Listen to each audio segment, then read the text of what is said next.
Hi there, and welcome to the third part of this podcast series. Now, we have in the last few weeks been looking at primary pain and secondary pain, and this is the third piece, the hierarchy of pain. Now, they all are interlinked, they all come together, they all explain a particular phenomenon during the healing journey. But if you're coming to this podcast at this episode, you may want to rewind a little bit. You may want to go back to the first episode of primary pain. So the first episode in this series.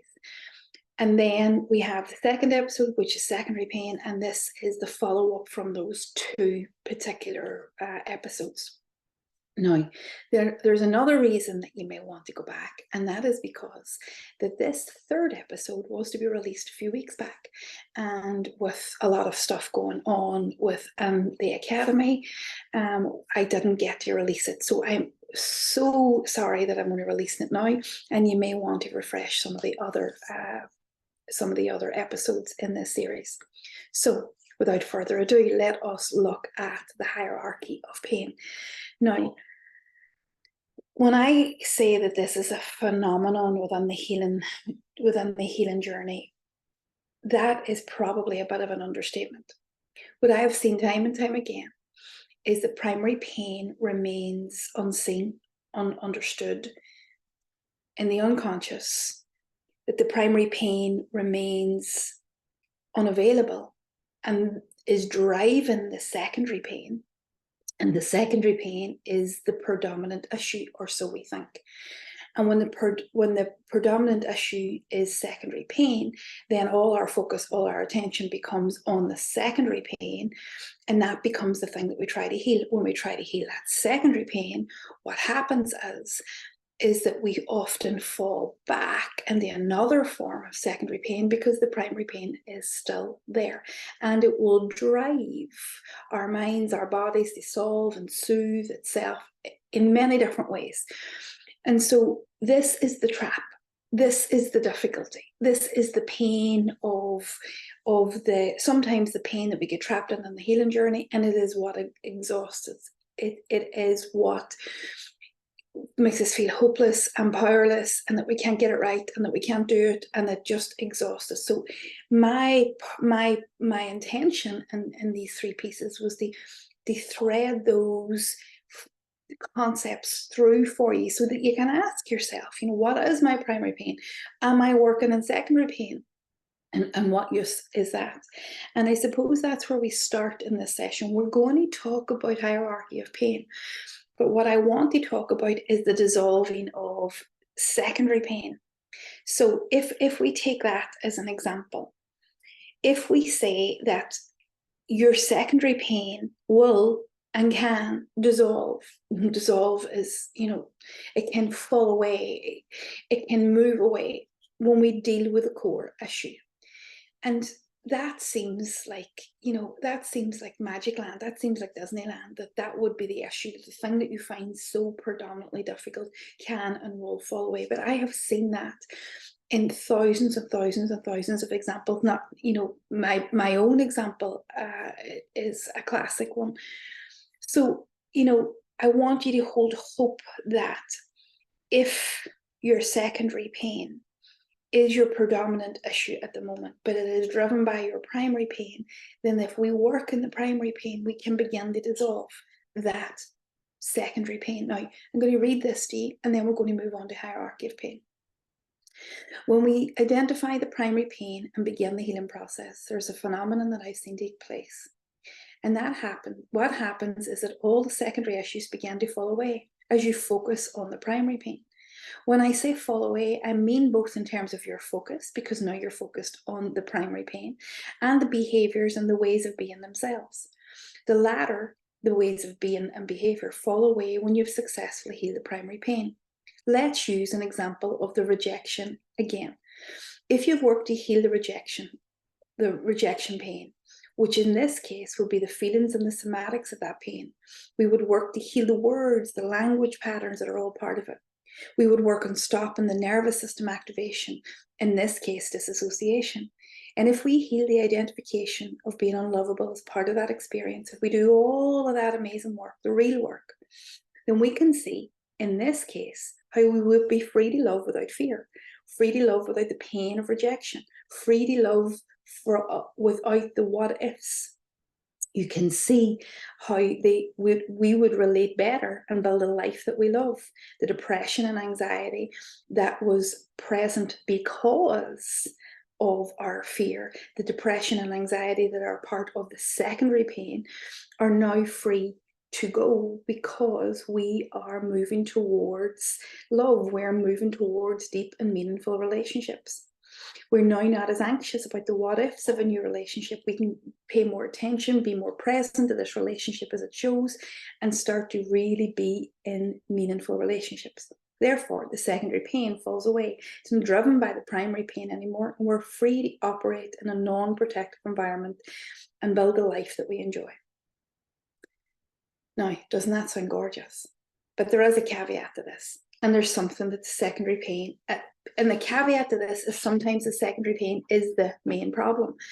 And this is where we understand the hierarchy of pain.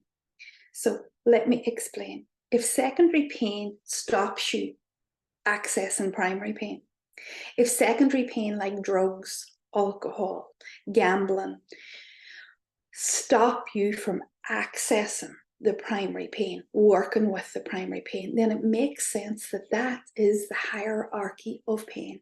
And that is where you put your attention. Now, that's a really important caveat. We talk about primary, we talk about secondary, we talk about primary driving secondary, and we talk about primary, we go into primary as a result, as a way to get rid of secondary. But what if the secondary is so painful, so difficult, that it's actually stopping you from working in any primary pain? Well, then that becomes the hierarchy of pain.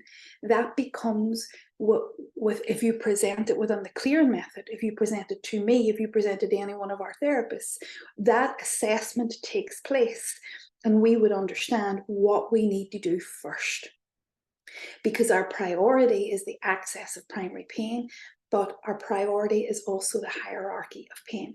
And this is really, really important for you to understand your own healing process. You know, if you're in a lot of pain, if you're in a lot of depression, if you're using drugs, if you're using medication and you can't access that material, then that needs to be a process in and of itself. That is the beginning of your healing journey. And what we wouldn't want you doing is trying to access primary pain when you can't, when your system can't, when your secondary pain is blocking you out of it, and then getting back into that hope, hurt, despair cycle. So primary pain is important. Primary pain drives secondary pain for sure. When we deal with primary pain, secondary pain falls away for sure. But sometimes the secondary pain is so embedded, so embodied, so difficult, so painful, so predominant, so forceful, that it robs us and robs our capacity. Because remember what capacity we need. We need the capacity to be in our bodies. We need the capacity to have metacognition, to think about our thinking. We need the capacity to communicate that. We need the capacity to understand the differentiation in our body. When we have that capacity and we can report on that capacity, when we have a relationship, a therapeutic relationship that can support that, encourage that, work with that, build that skill, when we have that, then we can work on primary pain. But if we've got secondary pain that stops that, if we've got secondary pain that robs that, then we need to work in wherever the hierarchy of pain is presenting. I hope that makes sense. I'm just going to read this next piece. Hierarchy of pain. The hierarchy of pain that I use is the term that I use to describe the most pressing issue. I've always seen primary pain as the tree topper, the pain that makes all the other problems possible. However, sometimes the hierarchy of pain is the thing that is threatening our survival, the thing that threatens to destroy us in this moment, the thing that stops us from working with the primary pain, like drug use or alcohol use. These things will not only stop our ability to work in primary pain, but sometimes they threaten our very survival. Understanding your hierarchy of pain is like going to A&E. You know I love a good medical comparison. And being triaged. What is the most difficult issue? What needs treated as a matter of urgency? This will give you a roadmap of what to do next. In order to create a healing plan, we're going to have to decipher and decide what actually needs healed and in what order. And I want to help you do that by showing how my healing plan played out, and invite you to think about yours. I decided to focus on the primary pain, the nothingness. The nothingness was relentless, producing so much secondary pain. For me, I could see quite clearly that this was the root cause of 90% of my very, very difficult issues. And once that decision was made, I began to heal it. I watched in amazement as a lot of the secondary pain disappeared as a result. However, some of the very deeply ingrained patterns of behavior, such as the way I handled money, such as the way I loved, despite everything, were still present. And these puzzle pieces persisted for a while. But since the primary pain was gone, I had the room and the time to focus on letting go of the ingrained secondary pain patterns that accumulated over the years. I was focused on that healing, and once the nothingness was gone, it was easier to pay attention. I also didn't have any other behaviors that blocked my capacity to work with primary pain. So I was able to get straight to work with it. And this saved me years of chasing non-issues. And that is my hope for you. In order for you to assist this, I've included a diagram of how the hierarchy of pain works. In this illustration, I hope you will be able to identify your own hierarchy of pain. We have included this document in the show notes. Hopefully it is of some use to you.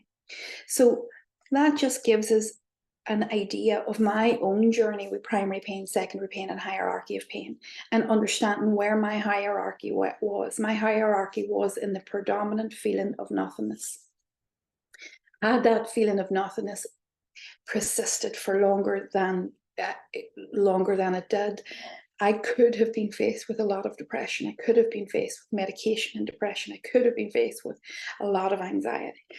And that sometimes is where the starting point is, especially as suggested, if it is robbing you of your capacity to work underneath, if it is robbing you of your capacity to be able to tolerate any of the material in your body. So the understanding of hierarchy of pain, the understanding of primary, secondary, and the coming together and the choosing the hierarchy in that is the fundamental beginnings of your healing plan that you can put yourself in agency and sovereignty over. I hope this has served you well.